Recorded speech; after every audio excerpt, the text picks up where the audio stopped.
This is the messiest first and last we've ever done. Oh, I'm here for you, baby. Is that what happens when you burn an Italian? Anyway, Ben cut everything that's not funny. And if this video doesn't perform well, I'm blaming you. Hello, everybody, and welcome back to another episode of First and Last, where we take random books that I otherwise might not dedicated review here on the channel and give my impressions after reading their first and last chapter with the aid of some howl of alcohol. This time we're going to be taking a look at some early Robert Jordan writing, which, let's be honest, if I just reviewed this here on the channel, not very many of you would tune in. I'm not bitter. I'm not mad. I'm just disappointed. Anyway, so what we're going to be doing is looking into some of his Conan books, which I have read some Conan stories, but never Robert Jordan's. This will be the first time I am approaching Robert Jordan's that I can remember, though I could have maybe read these. My entire memory is a giant haze. How you doing, Ben? I do want to just clarify because I get some people like confused. I edit a lot of my videos, but I also have two editors that I'll occasionally pass off larger projects to. There is Ben, who is editing this one. Think of him like Hercules. Just picture Hercules plus at a computer editing a video, Ben. And then there is Jillian, who I also occasionally will pass projects to. And for Jillian, also Hercules. Also Hercules. Just picture another Hercules at another desk, but one is using Final Cut and one is using Premiere. But this video is edited by Benji Poo, which he has not given me approval to use that name and probably does not enjoy. Anyway, without any further ado, let's go ahead and get the booey wooey flowing. The juice.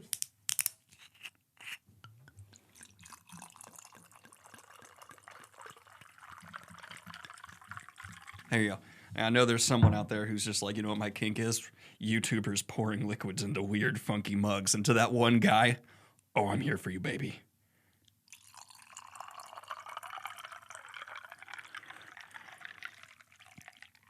Yeah. I'm gonna do a gulpy gulp to get started. Oh, that was way more than a gulpy gulp. But first, I just want to give a tremendous thank you to today's sponsor, Squarespace. Here on the channel, we are a big fan of Squarespace, which is why we have allowed them to be a recurring sponsor, unlike other certain brands. Squarespace is an all-in-one web-based platform that is here to encourage and educate entrepreneurs on how to succeed online. If you're just starting out or perhaps managing a growing brand, Squarespace is here to help you make a beautiful website, engage with your audience, I don't know what this is supposed to be, and sell anything, wink, from products to content to time. Not sure why I winked there. All in one place on your terms. Not only can they help you learn the tips and tricks of the trade, but they are feature rich to help your business hit the ground running. That's right, B-boy stance. Their asset library allows you to upload, organize, and access all of your content from one place, as well as manage all your files from one central hub and use them across the entire Squarespace platform. And for anyone who does not have a background in coding, Squarespace's flexible website templates provide you with a list of professional designs for every category and use, which you can customize to fit your needs on every device. But my favorite part personally is Squarespace's Fluid Engine, which allows you to drag and drop design elements pretty much wherever you want on desktop or mobile, eliminating any need for a third-party web developer. Bumped my chin on the mic there, but I think that makes it more intimate. Allowing you to unlock your personal creativity for your own website. Whether it's blogs, email campaigns, appointment scheduling, gated member areas, and more, they've got everything you need to get started. So head on over to squarespace.com for a free trial. And when you're ready to launch, go to squarespace.com/Daniel Green and get 10% off your first purchase of a website domain and get your business up and running today. Back to Drunken Daniel. Today we shall be starting with Conan the Invincible. Ooh, insert snow effect. Insert icy wind. Let's go. Why did I do that? Well, the icy wind whipping through the brown, sheer-walled chasms of the Kazakhane Mountains seemed colder still around the bleak stone fortress that grew from the granite flank of a nameless mountain in the heart of the rage. All right, Robert Jordan. Holy f***, dude. I wonder if he's still gonna be descriptive. Well, that's RJ. He was slender. This thaumaturge. You, Robert Jordan. I'm actually not loving this way this is written because it's like they looked like normal men at first glance and from a distance. That's in there. But their faces were vaguely pointed. Their eyes glinted red beneath ridged helmets, and their skins bore reptilian scales. That does not look human at first glance. If I glanced at someone and saw scales and red eyes, I'd go, oh, f***. Amanar, Sitha, warden of the Satara, Amara's Surian henchman. Sitha, Amanar said, and passed through the doors without pausing. Unlike most people who pass through doors, who pause. Can you imagine walking through the door and just being like, stop, wait a minute. Fill my cup, put some nigga in it. It's just, I don't know, there's weird descriptors here that I can tell this is early Robert Jordan already. I already am having I still can't get over the at first glance and from a distance. The mage's black robe was wound about with a pair of entwined golden serpents, their heads finally coming over his shoulders to rest on his chest. Robert Jordan, don't ever change, you beautiful descriptive bastard. It was said that no human mind could comprehend the terrible knowledge contained in the book or hold a single word of it without madness and death. Then how would you know the madness is there if the death is there? Like if you read one word and you're like, oh, stroke, out. Was it that like brief moment where the stroke is happening? Are you like 9/11 with his head chop? Like what happens in that moment where everyone's like, oh, that guy's crazy? Across the sands he had stumbled, burning, drying, thirsting, remembering that page and unable to die. At last he came on Ptila and accursed, feared, haunted ruins, abandoned in the days of dark Archon. So what this book keeps doing is being like, here's a description and what the thing is. Here's a description and what the thing is. I hate that pattern of writing. It is the worst way to do things. And Robert Jordan, clearly you're worse than Terry Goodkind. Spin cut everything that's not funny. And if this video doesn't perform well, I'm blaming you. Everyone knows if a content creator doesn't do well, it's the editor's fault. Thank you. That was immediately a mistake. They didn't look at the demon and go, thank you. Thanks for that, actually. Thank me for the release of death, He said. The Ephrian's lips labored to form the words, but no sound emerged, only horrendous bubbles and the diminishing flow of blood from the chasm that had been his throat. Gods and demons could not forget, not as men forget, but oft did they prefer not to be reminded debts in their dealings with men. The reminder could not be amiss. I know I've been interrupting this reading a lot, but I just want to say, men don't want to be reminded of their debts either. That's not a godly trait. I would say most people, if you go, hey, remember you owe me $5, they go, F***. He twitched as the voice of the god demon hissed in his mind. Go, Amanar, this concerneth thee most vitally. That is dialogue. Robert Jordan, I expected you to improve. This is awful. This concerneth me most mightily. This is really bad. I'm adding that to my daily vernacular. This is not good. This is not of the quality. It concerneth me. Why have you left Agrafpur? What the f? Tufik? Look at this. Look, what is this? I am very giving when it comes to fantasy words, Robert Jordan. What is that? Amanar blanched. Tufik taking it for rage cringed, and the Satar guardsman stirred uneasily, but the thaumaturge was quaking inside. These names. It concerneth me mightily. I'm not gonna lie, every name sounds like you trying to spell a sneeze. Oh, it's about to get worse. I see what's coming.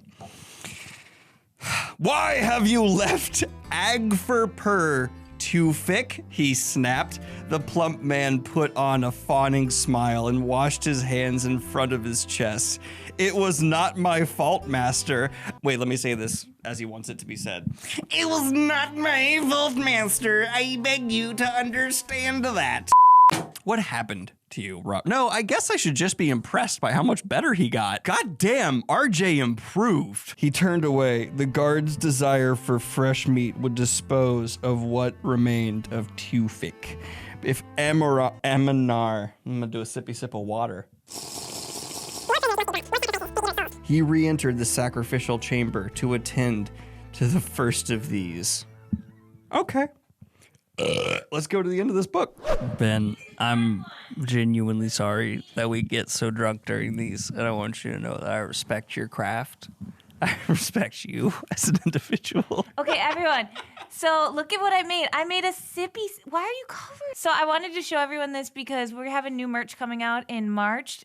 Keep posted. But we made the official sippy sip glasses, so you can tell your friends when they're taking their sippy sips not to bitch out on the proper amount.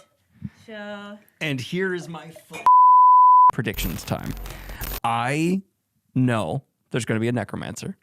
And what I'm surprised about is we didn't get a sexy female, like, second to the necromancer yet. There's no, like, number 2 that Conan can be, like, seduced by, which I thought would be very typical, especially because the cover.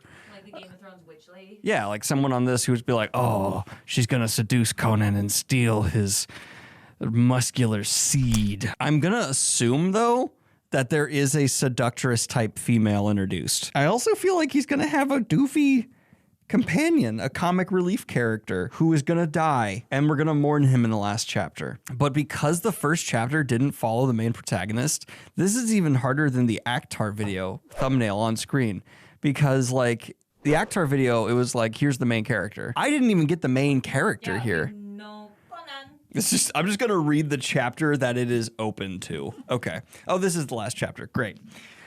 Conan!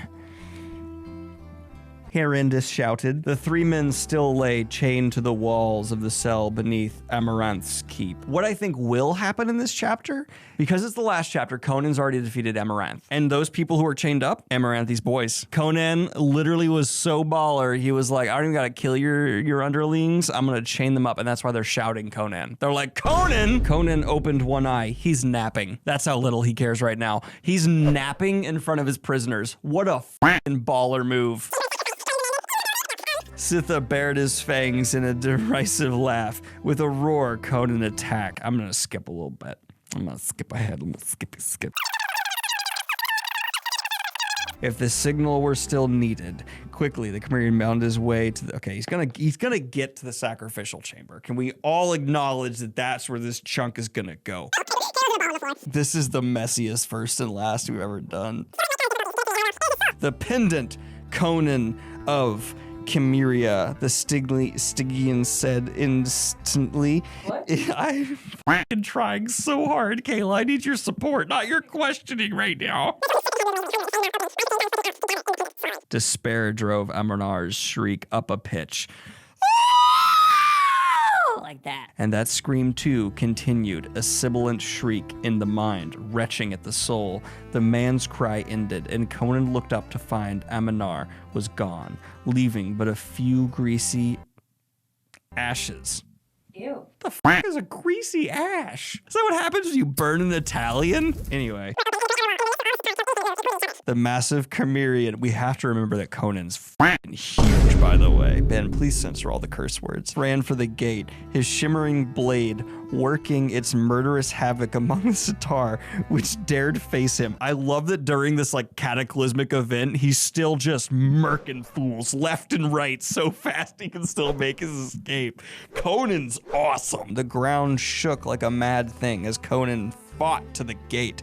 The portcullis stood open, and as Conan started through, the lissom dancing girl still suspended across his broad shoulders. The barbican door burst open. None of that made sense. Look, you, Having decided there's no point to going back to what is these words? To lose my head. I too am going to Turin with Resauro and such other few of men as survived. Yildiz dreams of empire. He's hiring mercenaries. What I'm trying to say is join us. I think Conan is being offered a job. Is that what's happening? I have no idea. I cannot, Conan laughed, for I am neither soldier nor guard nor tavern keeper. I'm a thief, and as I'm a thief, he finished, I think it's time for me to steal some horses before the hillmen decide to return. The reminder of the hillmen stirred them all to action. Quick farewells were said, and the three parted ways.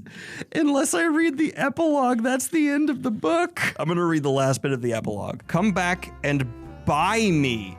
I release you, Conan. I release you. As her cries in the cavern faded behind him, Conan sighed. Truly, he did not like to see her left in chains. If he had the money, or if there had not been the oath, still, he could not entirely surpass a small tinge of satisfaction.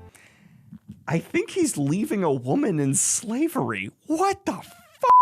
So, if you haven't noticed, this is probably the drunkest I've ever been for a first and last, and that is saying something. So, I got to the end of reviewing this lovely edit from Ben and realized that pretty much none of the actual story was communicated through the series of hilarious edits that Ben accomplished. This section will be edited by me. That's why it's going to look just as professional. And I'm going to do my best to actually recap the story around the goofy edits that you just saw, so that this first and last has some form of coherent narrative to it. Let's go ahead and start our own little conspiracy board explaining this very simple story that I'm gleaming from these 2 chapters that I read. And I have my new thermal printer here, so I'm not wasting printer ink to help us with the process. Let's begin. First up, we have the evil sorcerer Amanar, or as for some reason I kept calling him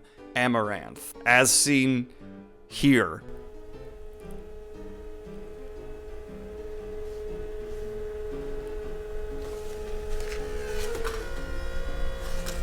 Here.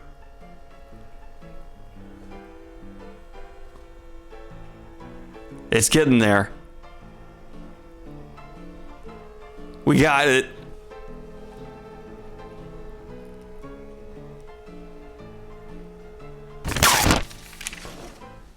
I don't even know if you can tell that's a picture of Nicolas Cage, but it's a picture of Nicolas Cage as a vampire, because I feel like that was the closest I could get to a necromancer. And he has an underling named Tufik, seen.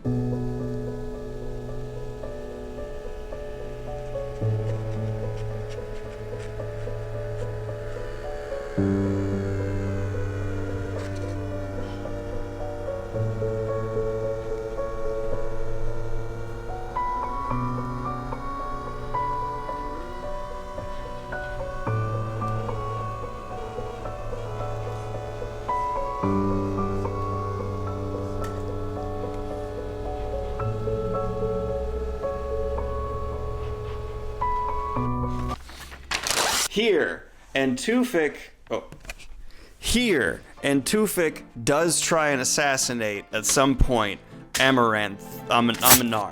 He tries to kill him, but in response, of course, Amanar's like, get out of here, Tufik, and just wipes him on the floor to let you know he's a bad man, even though we already knew he was summoning some kind of like demon overlord. But this is essentially the first chapter. This guy sacrificing people so that he can get enough blood to eventually bring out this evil demon lord. The final chapter we jump to involves some more characters like Conan.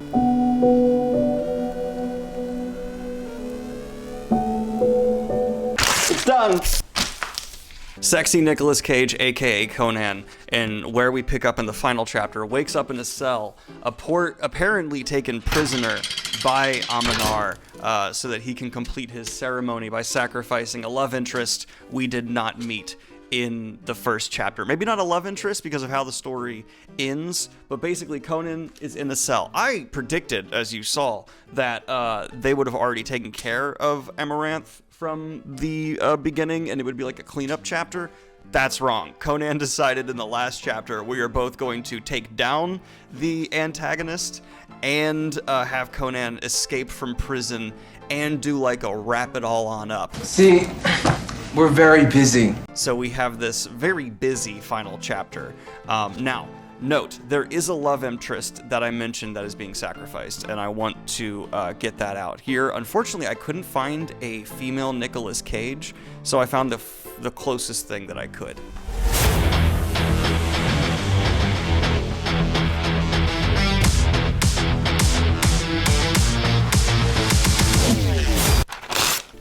So we have Aminar about to sacrifice love interest, who's possibly not love interest, while Conan breaks free. Conan then breaks free and does a good old murder on Aminar after pulling a reverser doodles. I actually do have the thing that allows you to become mortal, and I take you out and kill you. And then let's just say it was an inappropriate work. Happily ever after. Except we see in the epilogue, despite Conan leaving before the hill people are dealt with, which no idea what that's about, quite frankly. Love interest, I think this is the same character, I read this a few days ago and I can't even quite remember, is being sold off to slavery in the epilogue. And Conan rides off into the sunset thinking ha ha ha ha ha ha, you didn't treat me great, so you deserve to be in slavery. Clark, that's not nice. And so Jake, aka female Nick Cage, aka love interest, is left future unknown to us, sold into slavery, and that's our happy heroes ending. Perhaps she would learn that the proper response for a man saving her life was neither to have him pegged out on the ground, nor to abandon him to a sorcerer's dungeon without so much as a glimmer of a protest. And he knew Carlia, though no Xena, would hold her for a long half year or so, and the Red Hawk would be free to soar again. I don't understand anything that just happened. I just know it doesn't hold up in 2024. That is the ending from the same author that brought you Wheel of Time. This has been your latest episode of First and Last. Thank you, Squarespace, for sponsoring today's video. The lesson to take away is that you can write the worst thing that has ever been put to paper and eventually turn around and write the greatest fantasy series of all time. Like and subscribe. I don't know if I already said that. Have a good one, y'all. I gotta pee.